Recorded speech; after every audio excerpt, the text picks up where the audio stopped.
Okay. And if you could tell me your name and spell it for me? Antoine Thompson, A-N-T-O-I-N-E Thompson, T-H-O-M-P-S-O-N. So Mr. Thompson, what brings you down here today? Man, I just came down to show my support. The struggle is real, you know, whether it's dealing with police brutality or economic or racial and economic justice. You know, I'm out here about that. And, you know, I'm just really frustrated, man, you know, whether it's trying to help people get the cops out of schools, trying to help black people become homeowners, trying to make sure that black men are not being attacked and women are not being falsely charged or pulled over, driving while black, shopping while black, eating while black, jogging while black, living while black. So it gets tired, man, and I'm just glad, I want to show my support to a lot of young people as well that's, you know, they growing up, and I just hope that my grandkids, I'm 50, hopefully my grandkids don't have to still fight the same fight that we've been fighting all our lives.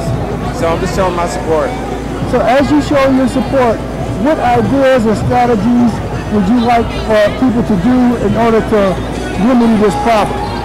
Well, I think in a lot of these areas, we have to demand, not ask, we have to demand that things change. You know, this whole thing about redirecting or restructuring some of these police departments is important.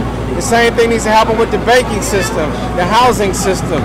You know, black people that try to buy a house are denied a mortgage at twice the rate of whites. You know, for 35 years, it was legal for the federal government to redline black neighborhoods. And that's why the black homeownership rate in the country is 44% and the white homeownership rate is 74%, 73%. So we got to rechange a lot of things that's going on in America right now. We got to totally throw some of these things out because we are trying to fit ourselves in a system that wasn't built for us.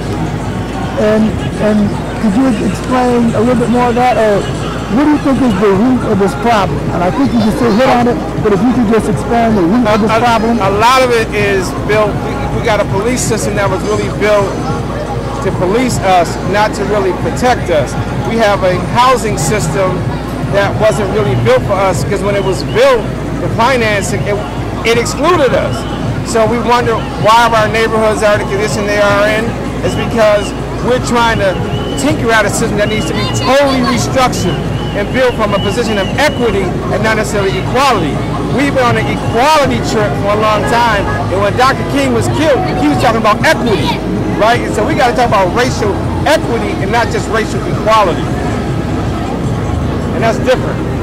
Equity is different from equality. We got to have both. And right now, we on the equality trip, we need to be on an equity trip as well.